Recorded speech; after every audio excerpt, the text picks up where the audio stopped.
Je sais pas, la vidéo, ils en attendent, toi et vous en avez pourquoi. Et on leur dit bonjour ou bonsoir.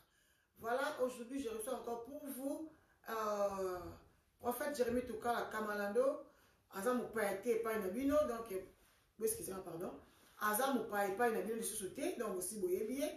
Pourquoi prophète Jérémie Toukala a besoin de la source dans le plateau à Emel la TV? Et ça, par rapport à l'émission, il était collé, et puis il y a des questions, il y a des Kati. Et c'est là qui m'a salué en Zambé, pour la deuxième fois, pour éclaircir bandeko, question, baki, monsieur a dit la question vraiment, et ça dit, donc disons que vous avez un déni à canaliser là, il y a moins de temps, on a le droit à bongo, on a laissé le prophète Jérémie que non, papa, on a vu qu'on a besoin, osons à la plateau, pour me appeler ça, en Zambé, éclaircir bango, maman Kamusu va te béler, batoye bangote. Et pour ngai naza incapable d'expliquer ma kamongo to découvrir to que le monde bino ezanini. Voilà c'est pourquoi nous sommes à bino bo s'abonner massivement à Emel la TV parce que beaucoup n'ont jamais dessus. Emel la TV lelo akoloba mukie mutoloba ming eza prophète Jérémie mutana na monopole ya parole. Donc vraiment na kosenga na bino bo landa émission du début jusqu'à la fin parce que beaucoup n'ont jamais dessus parce que mutu a kokai moko azala raté to se complète na kaka na pesi mbote na bandeko nyonso ba kolanda émission o vraiment na bokebi bo landango vraiment na kasi lelo mbote ekoya na sima donc lelo conseil émission to meki no ko changer en position par rapport à ndenge zalaka o ba s'abonner te bo s'abonner o ba s'abonner merci pour la bino bo s'abonner tongo bo partager ce que ba émission bo aimer ça va nous faire du bien. Bonsoir, prophète Jérémie Toukala. Bonsoir, maman aimée. Merci pour l'invitation à Elissousou. Et papa, à chaque fois, vous avez remercié parce que à chaque fois, quand je vous ai fait l'appel au réfugié, au temps ça problème, nous sommes disposés à temps pour vraiment, et ça, on a bien ma casse. Donc, c'est pourquoi nous faisons toujours que merci, papa, pour la condima toujours appel Nangaï. Derrière maman aimée, c'est ça la famille. Merci papa, toujours bien habillé. Toujours. En tout cas, merci beaucoup. Félicitations papa. Voilà papa, sans plus tarder, na bien accueilli sous na émission parce que la fois passée, tu as dit dans le plateau, tu as dit émission, par rapport aux acquis, tu as ma question, vous allez délivrer. Pourquoi être délivré? Comment on a dit tout ça qui émission, tu as dit moi et bien, c'est chez na Kati. Mais en fait, tant que c'est à l'émission, il y a des commentaires. Bon, il y a des qui non, Moutounio surtout a appelé. Donc, on a un peu louche. Moutoutou a benga minza ma benga Moutounio surtout. Donc, selon les connaissances komaki, dans le commentaire, on a dit Moutounio surtout, donc Nzambe a benga Moutounio surtout.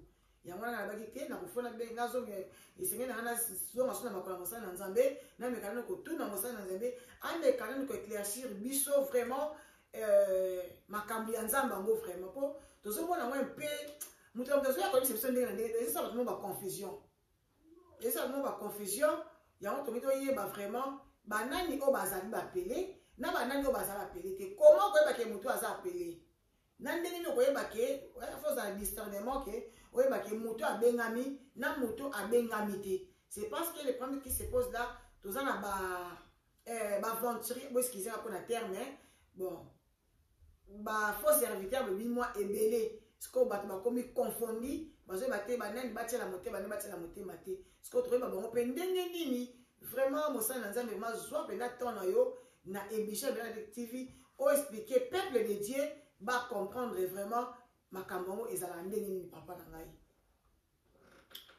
Merci mingi maman aimée, merci bandeko na biso sur place bozwami. Merci surtout pour na kozwa temps na bino ya koyoka kabiso. Et merci pour na ba question bo posaki la fois passée.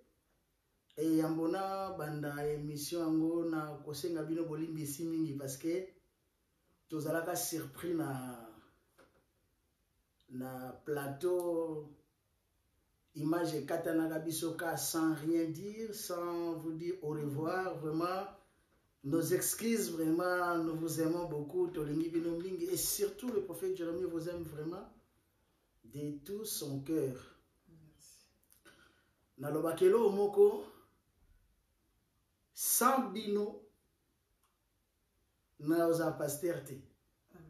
Donc cela veut dire, bino obozobe nga mabandimi, ya nzambe, bozo permettre kopia matoi na bino, bozo permettre kozwa temps na bino, ya kolanda le peu otokokaki ko se communiquer ensemble, et sa bénédiction. Donc raison pour laquelle boza tellement cher pembeni na prophète Jérémie, yako memi ya bino, donc boza vraiment na limemi ya mingi.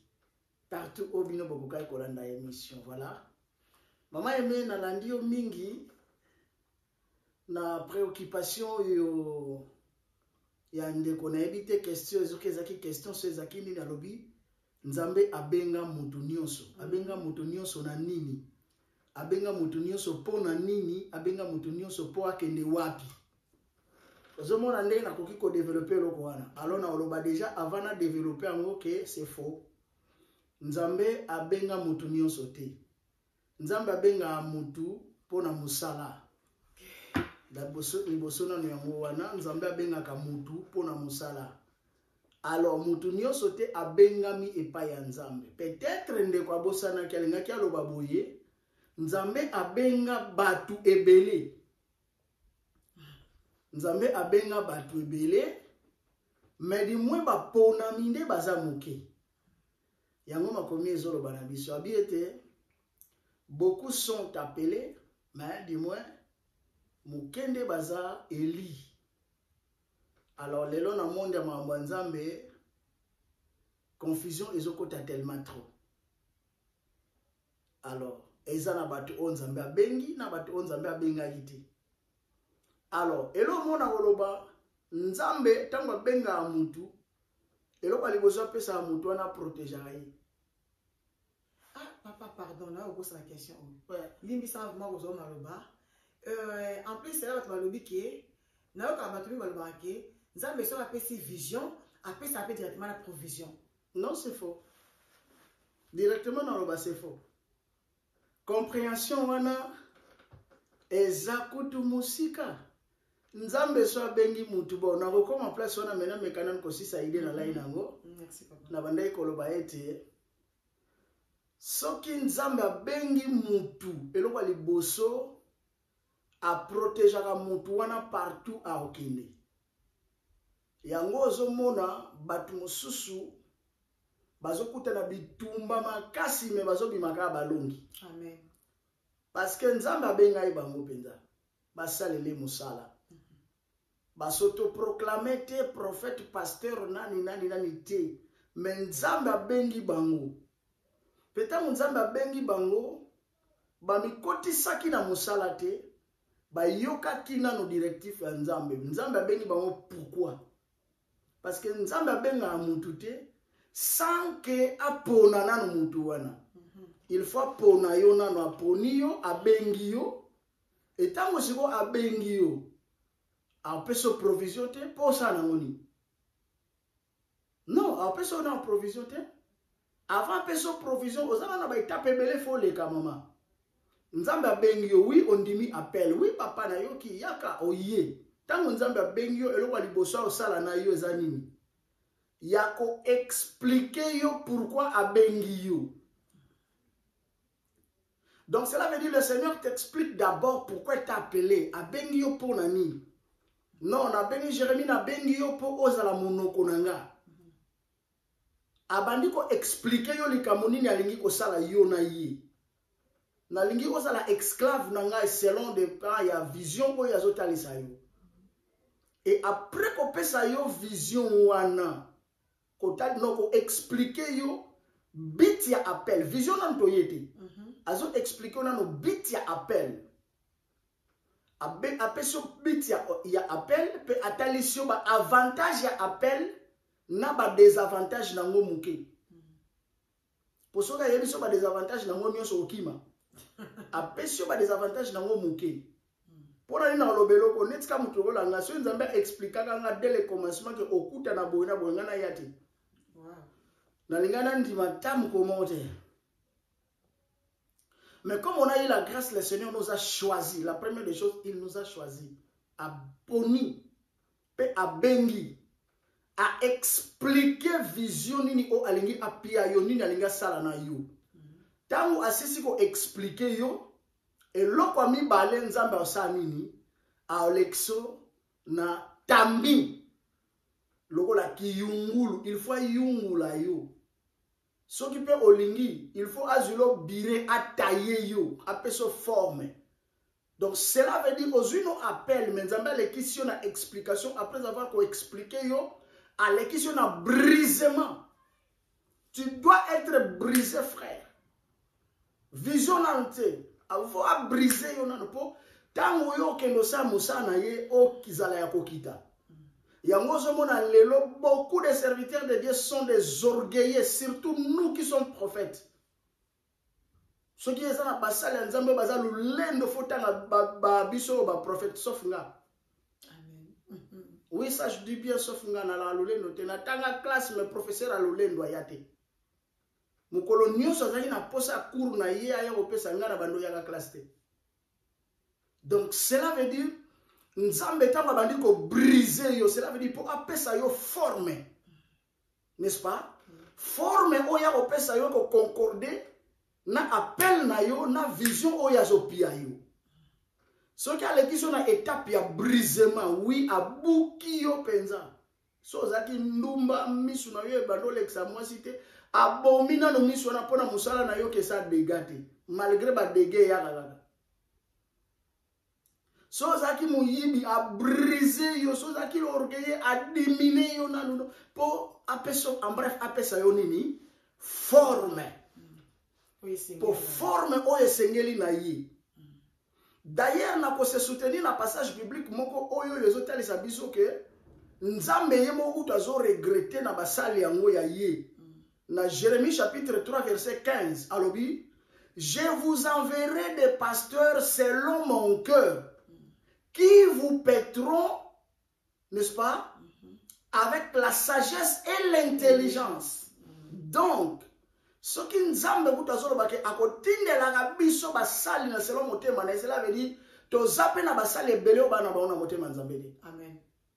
Ozo comprendre. Bana baona motema nzambe te na lala ikabo par courage simika na Bible Yesu azali wa tellement nzembo na Christ alingango mingi. Ah le batu pe baye bandi pe makamongwe bandi pouf. Lobi peso bosakani na komi archibishop balamon na l'équipe prophète na l'équipe so indeni. Non ya bongo te. Nzamba benga mutu ne sote. Peut-être so nzamba benga peso provision, c'est vraiment faux. C'est vrai faux. Provision e ko ya après, ce qui assisi ko briser yo. C'est enfin à ko pesa yo prévision. Pré na pro. Prévision. Abandi sikoyo ko koti so siko na kati ya masolongo bien ko expliquer yo sikoyo na mozindo likambu oyo ko sala na ye yangwana bazobenga prévision na kati ya prévision siko nde place ya koti na formation attention na explication à koti ça na brisement et après avoir ko briser yo siko nde azokoti yo na nini na prévision obandi comprendre ce ko bakamongo pour koti na formation. Après ça, yo forme oyo ye pendant azana mo besoin. Après ça, mon thème pour vraiment aimer. Soit par exemple, biso ba Jérémie, mutuka lokola nga Jérémie. Mo kutu so na tali, nga peza serviteur nzambe, mais nzambe betete ou abosa na kate.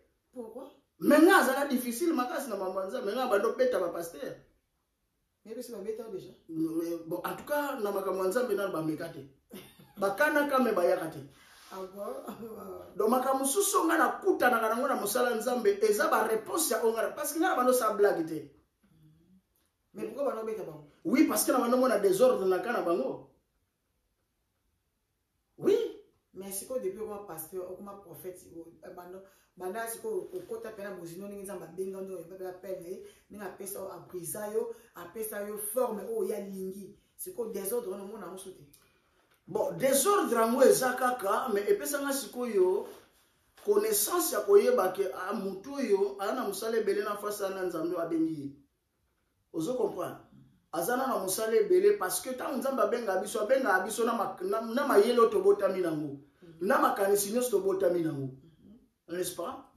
Alors eloko banda kopousse ngai toyokanaka na bapasteur te na baprophète te parce que tant nazomona makambo ndenge nazocomprendre ngo ndenge azocomprendre te alors tobanda yokana mpenza te ozomona na peso lisolo moko osala opasi tango église de réveil ebandi nga azali parmi bato bano persécuté surtout église ozali côté na biso wana na intérieur pa nazalaka na matali kuna nazwa bana mike nafutaka bango mboko nasombela bango babombo balokotelanga mabanga donc soki bino bozoprie na kati ya ndako réponse na bino ka mabanga boyoka likolo batole bosupporte te botala sikoyo moto ya ndenge wana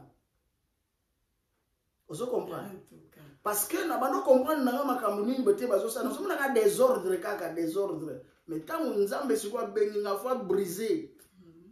abriser moto akandakanda alongoli ekanda wana nyonso atie motema oyo wape koki kosupporte ozocomprendre etango apesi motema wana sikoyo ezosupporte na kati ya prévision na ye akotisi yo formation si ma formation wana nde c'est par là nzambe apesi yo mission wana ka provision na ye te wana apesi yo mission bon appel na bengaki yo vision nango yango oyo mais mission sikoyo eza na nsima appel oyo eza boye na boye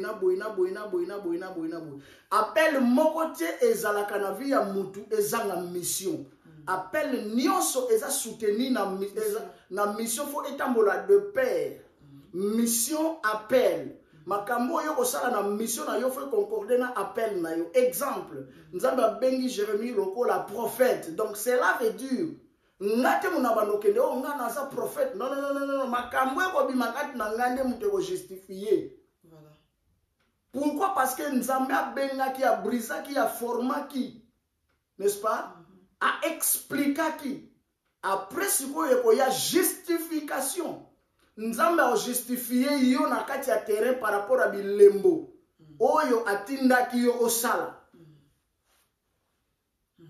Est-ce que vous comprenez? Très bien, papa.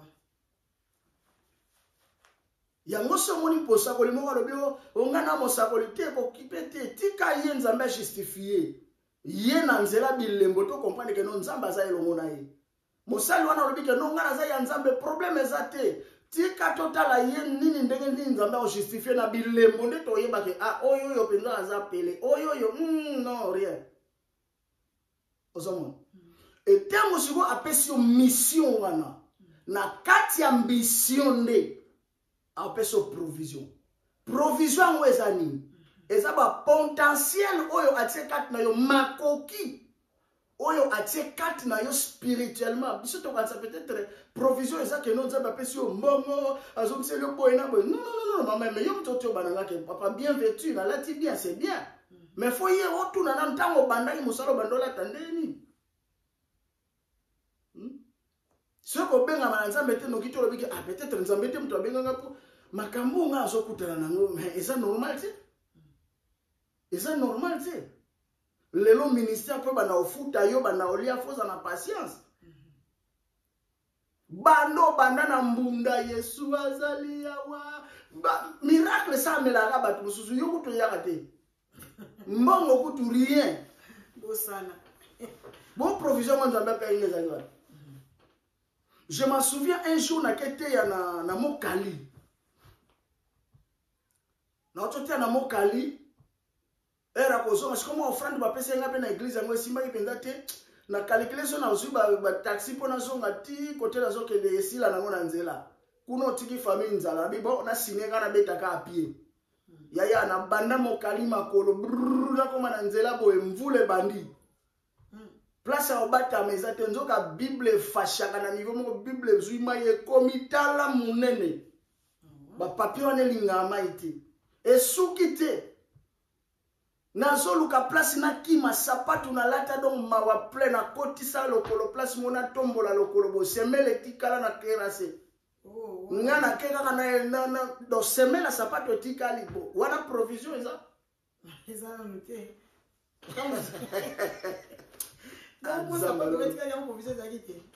Mais yaya sapatu na ngutuna ponga bilamba na ngano so pesa mo bakombo sapatu na ngana na period wana kombo na ngone zaka umfwankenda lumfwankenda donc wana zaki na kikombo koma sapatu wana lumfwankenda donc elingelo ba yokila ngamawa posoki okufi nga esili lumfwankenda na ngawana atikali na mai donc yaya na zongi lokolo moko lokolo mwana semele pe na tikala kozwa suti etioli na mai.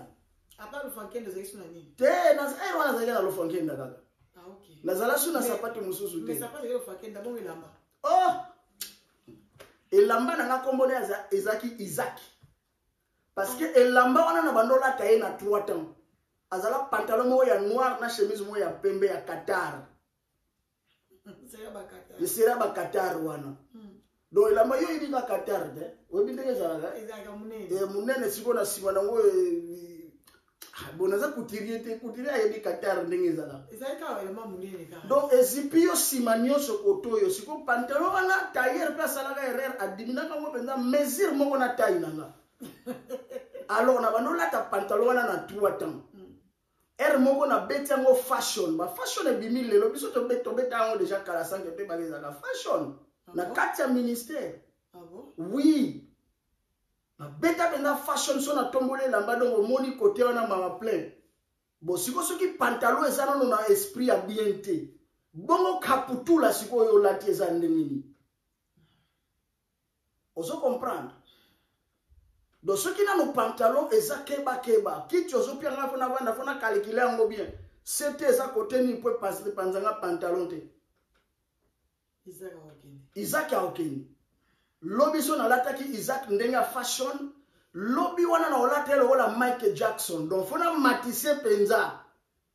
Yango za ine elastique to ezaki. Ah papa na bano kanga ngona sima mana bano kanga ngona singa cha. Obi singa cha. Singa le puta. Te singa cha mo singa mo za ya basala yango ba filet boyi. Bongo mukolo lizite boya ka kofunga mana bosa na rythme ofungolela lizita yaya. Vraiment, Bandeko. Ça, c'est pas normal. Histoire de témoignage, vraiment. Oui, vraiment, papa. Ça bien qu'on a bloqué. Na beta pantalon na noir la Michael Jackson. On dit qu'on a banola telango. Donc, bimi donki. Allez, lobby wana na lata on a taille normale. Si quoi pas baye ba frère walinga ba pantalon mwindu mingi ti nazala ya moko stratégie ka ko latela mo er moko donki er moko esimbinga er moko bimilo wala so ndenge nini ozui grâce à sandale moko tiena makolo mais sandale wana so niati singa courant oyo foko mampulo pela donc ba fil de fer les cas ezonga yekenda soki kote nini mena bible na maboko nzambe pe abengi obeti pelisa kolimba esimbi la raté. Ah. Frère, basakana na appel te. Amen. Na appel so nzambe a briser yote. Oya ofinga na nzambe pa mo epsa yene wa fo nzambe. N'est-ce pas? Amen. Alors na kati wana ya mission de siko ya opeso provision ezana no mbongo te. Il faut à travailler et l'on va tirer quatre na yo na mission na yo pour école bat pas comprendre yango. Provision et comme à kofuta tant bat pas comment comprendre vision pe mission na yo. Au moins ce comité ma bat comme ko tout na ah non, to soutenir serviteur wana to zonk sa boy to kendebo. Je m'en souviens mon liboso na zo $100 kana simba na ministère mais na bando mona pona zonga ndaku net ba bandi ba yebi ke ba pienga $100 wana. Na Congo kuna na Congo kurukomboka na biso wana. Yaya na bomba $100 na nga moko do na ba poche na zo ba te poche eske za sire eske ko sango ye ko koma. Na tia na kati ya Bible na zo banga kaka me na koma na ngona ndako. Me tango na komi na 100 wana ekimisa nga pongi. Na tia 100 na se ya oreiller porte na renforcer. Oh, kwani? Pa ça musumu yiba ko ya. Me fona za la prête.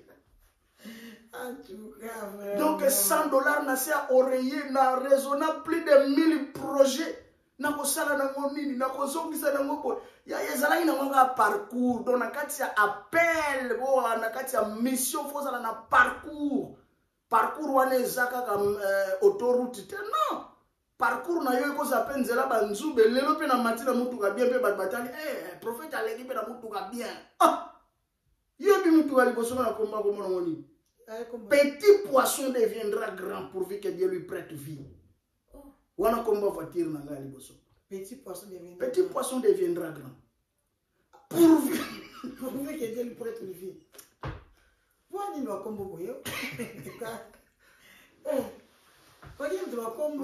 Maman aimé. Voiture na nga wana ti lelo na kanisa ngo wana zaki po bakaleza ki Renault 4 te za Renault 4 te kana bandili vila ya mituka na Mazda 323. Mazda 323 wana na pesa ngo kombo petit poisson deviendra grand pourvu que Dieu lui prête vie. Si quoi y en a personne image à petit poisson bano tamla loga ba voiture ni osoté ya bano ke ne panzi boy donc yo vola si ko faut que na ngoka poto yo poye aza bien te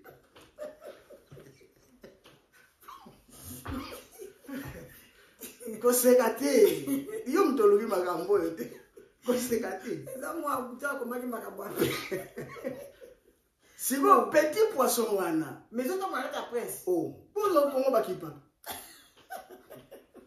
ye mo petit poisson za Mazda 323 mais ba adapter ye moteur à Peugeot yo si omona motugeza Mazda mais na moteur à Peugeot sikoyo mais simba wana et simbi pe pourtant moteur na ngo baby donc là yo wa ya petit poisson soki bo bimi. Donc, comme on a eu Sirno, na nom de la famille na Sirno. Nom de la famille, petit poisson deviendra grand pourvu que Dieu lui prête vie. Prenons na ye Natavunga. Même couverture pour ne to kebo to yebite so to lala kuna to kozonga. Po ya kenda kika. Azala ika na système ya aller retour te bino mo bino tindi kai. Voiture wana na kati ya mission ye azaki na molimo kokende neti koloka voiture wana ezaka neti baloka ka ngope ezala na molimo kokende bien mais na kozonga fo kotindikaka ye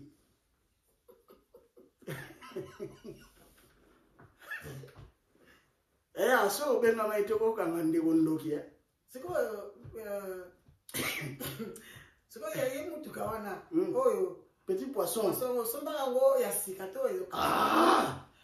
Ya sika na miyo bandala mwana wana. Na ye bagana prix na somba ya $500 période wana me 500 wana matisanga ba mangengenge na kenda ba luzizila na kenda ba kimwenza donc ba prière ma bolongo ezokali korona kankambo. 500 mo pe kokite.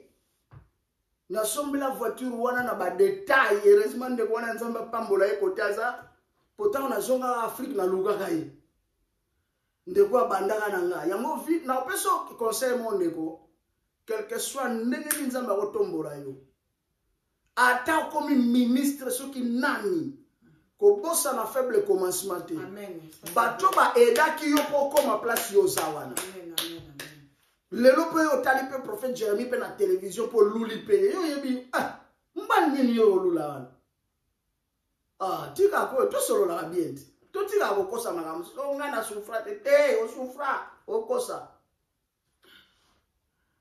ozo kosa quelque part pour mono danger mais ngana zo biso bien que ministère nzamba pianga mona koma yo mitu na benza makamuni ngana womo surtout ma période nzembo José Nziterenya nzambe nanga nzambe natikala kolinga nzembo na otika ite na maboko bon menga on te point nzembo mi bale natikala kolinga te pe nzembo sala kena linga susu mamba koyemba te nzembo matusa na mitu ni nzambe nzembo na ngana banda kolelela aya mapona nini ka boyi yo benga na musalamo po musalamo siko modelo yo makofi ya modelo ngana zuza o makamni.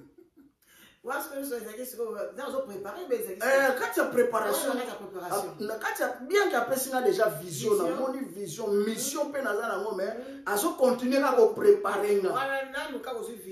Provision, donc attends sur la provision. Rien, ça à ce côté, ça n'a pas provision, on a des lelo ya moko momo na lisakoling ba esimbi. Provision de la main. lelo komo lata na lisakoli na komo lia na lisakoli na komo tambola na lisakoli na mataka avion na lisakoli bat bayaka na lisakoli elo mzuta. Mais si comme le prophète Jérémie, en tout cas, l'explication est tellement claire. Et ça, vous avez la sous-question à 4. Mais là, la question, pourquoi ça, dans le bino vraiment, boyo kani penze, ça tout le monde ça dit la télévision, a so critiquer Mouninga. Parce que bananga na koma mukolo non na ebipe bana mbaye su comme ko on bixi ya vinanga. Non na mona sangote, ale ka finga sango. Mais na comprenate na mona les so otala na réseaux sociaux parce que na dit que vous avez trop réseaux sociaux qui. Mais il y a fois au mona ke au moins un pasteur qui a bandé ko sasa Mouninga de A jusqu'à Z donc on dit matin qu'il est pas un serviteur de Dieu. Est-ce que nous attention qu'il soit bongo et ça la condamne. Bon, étant que d'abord Moutou makamna stoke ndanango kana bonzambe te. To botamaki ba pasteur te nzambe benga biso nde na musana ye. Alors tant to botamaki na ba famille na biso ba pesa biso éducation. Et là, on a fait photo qui te souligne kango éducation. Mutu la prophète Jérémie jamais n'a pas la télévision n'a pas critiquer X ou Y. D'abord yo yebi ba finga nga mingi. À nos 15 jours na répondant même na téléphone, à nos 15 jours na répondant na se justifier atenga. Na se justifier pourquoi? Finga na yo boma no mena kufa ndete pour na dessin animé. O bomeni na awa ono akuna bimi. Parce que nzambe mutazo justifier yo. Alors, et là, on a senga bandeko basala ngo batika parce que ça d'abord bassesse. Un. Et deuxième des choses, c'est complexe.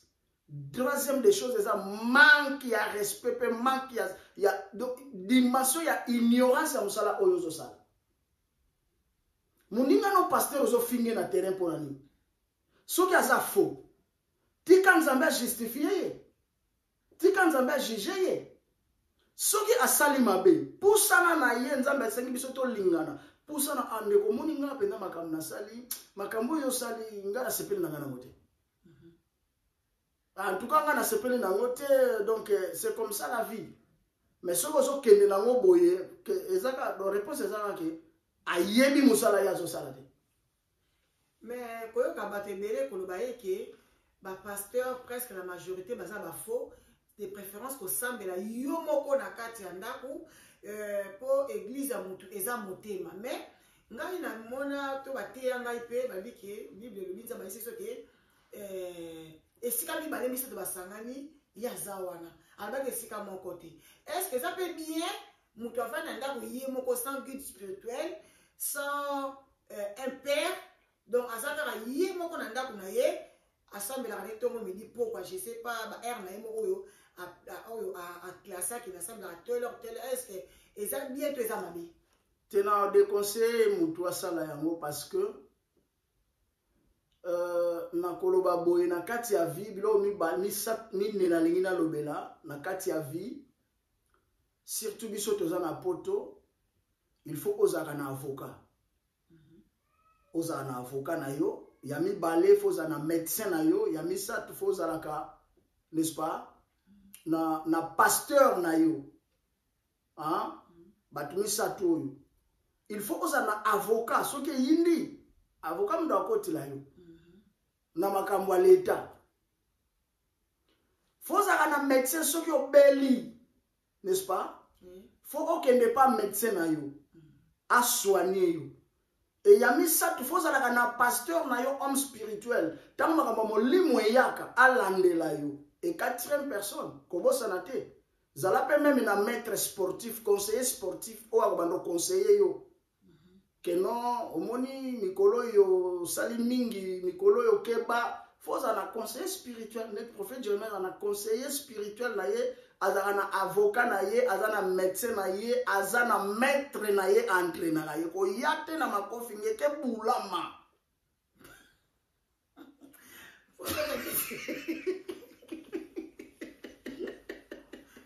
koyela ngulu te ote mosa oko regretter pour nani na salibo oko regretter ya na niveau moko na regretter ce n'est pas na obeto na maboko te bato ba ya obeto comprendre ba monde parce que naza na maître oyo wapi azopesa na conseil que omoni awa passion de mozo yo kaboy attention melaki si sala moi ba physique yo physique pour rien parce que mosala tosalaka mpona nini lelo tozomona biso bapaster baprofete tozokufa na makambo ebele koganga oyo togangaka wana et après basoti oyo tosotaka wana eza baphysique ebele alors fozwaka temps ya kose ressource ya bato nini wana nasengi ozala na bango kosambela yo moko na ndako eza nango mabe te mais botango eyindaka soki eyindi ntango moto abenganga na tunaka ye paster no nani kende pa paster na yo asala yo makambo mwana yo ozala moposa ozo comprendre voilà. Ah oui c'est ça yango nabaki eza mabe te eza mpo na nga mpe namoki mabe par rapport à comment oza yo moko na ndako ozoprier ce n'est pas aussi mauvais soki malade eyeli yo sikoyo donc yo moko obeli moi ce oza soute ya prière eza te or ifale ezala na motu moko pembeni na yo mpona azoprier mpo na yo lokola aime azala na conseiller spirituel aza na papa na ye aza na coach na ye donc aza na avocat mpe aza na médecin na ye malgré mikolo mpenza mikolo tozokana na bango te badocteur kutunga na même docteur nanga bengaki nga nakende bisi zela nano mikolo na zela nano mwa moke bon ça fait longtemps tu ne viens pas na viens wapi kisi kutu nakesoma na pharmacie mama mena sekisa yo nayoki mwa grippe nasengi kisi pharmacie atoni vasi na bisi non pesaka nyonso pia nasomba kisi yo nakendela te yo kena osomba nini nakenda osomba grippal sikoyo ntango nabengi grippal ye ayoki bien tabi vasi na bia tabi pesaka kaka kisi nyonso eza kuna apesanga kisi kaka donc nayebi kutu mpe namela te nakenda osomba babombo na demi nakenda ocontinue traitement na ngai mpo noki te anga benge na ngai ambulance oyo motu oyo tomoni éclair te bokende nano kotala ye kote mamo eza te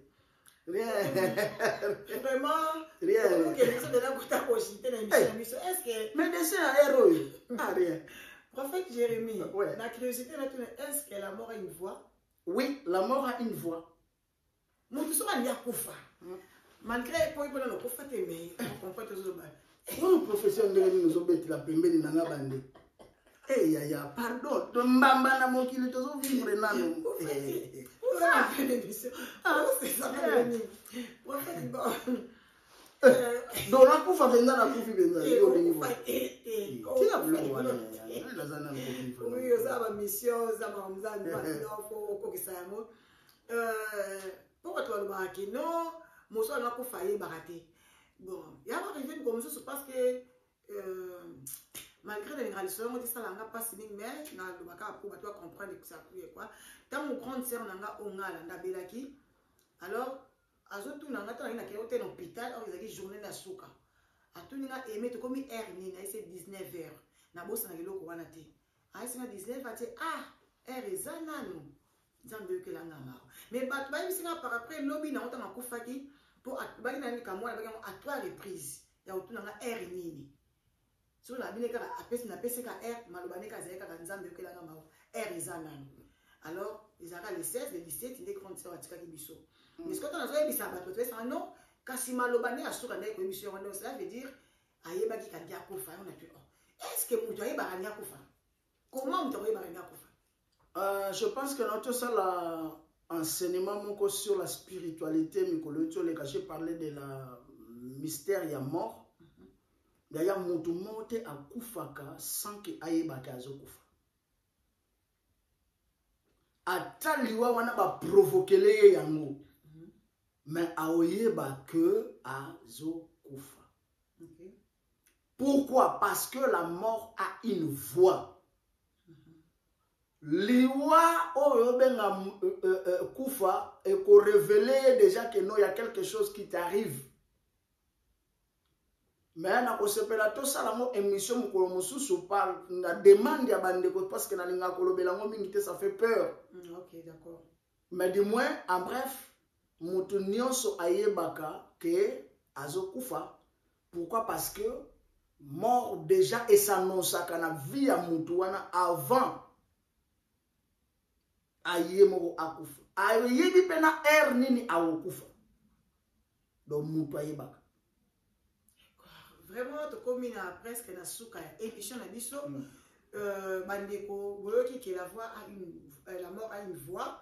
Alors ceux qui vous ont intéressé ya koyeba yango vraiment ba numéro na biso eza toujours wana na pesa toujours numéro na komango toujours vraiment na commentaire na bino boko commenter boko loba ke ceux qui vous ont intéressé ya koyeba yango prophète Jérémie aza dispo pour na kozonga sur na plateau pour na ko expliquer peuple de Dieu. Vraiment yango wana to komi na suka avant ngai na te fonga na sina loba pour na tika musana nzambe a clôturer. J'espère que ça serait mieux. Bon, t'es papa? Oui, ça va. Voilà. Yangwana na kopesa mbote na balandi nyo surtout vraiment to so sabino prophète Jérémie tuka la kamalando azali père spirituel nanga azali conseiller nanga azali donc guide nanga ezali yem te bisanga maman aimé so sali bo réussir so OK bo sala bo so sali so na cette émission à tout nanga émission nous parler sur quoi ce qui a na question na bien expliquer à ça non et les caté so bien les caté et les canaté. Vraiment papa merci beaucoup pour na ba conseil na yo pour na ba directif na en tout cas papa naza toujours reconnaissant pembe na yo vraiment ba mote et pas ya papa Love Luciana azali président ya Mela Cadet TV na peso mote mingi mote ma maman Monique vraiment umela na yo et sika ozali pourquoi pas couper ça monter à marche bi sont décoller ba mote ebele ngoma masiala vraiment mbote na yo esika ozali na peso mbote mingi umela na yo yo pe na bi koza conseiller nanga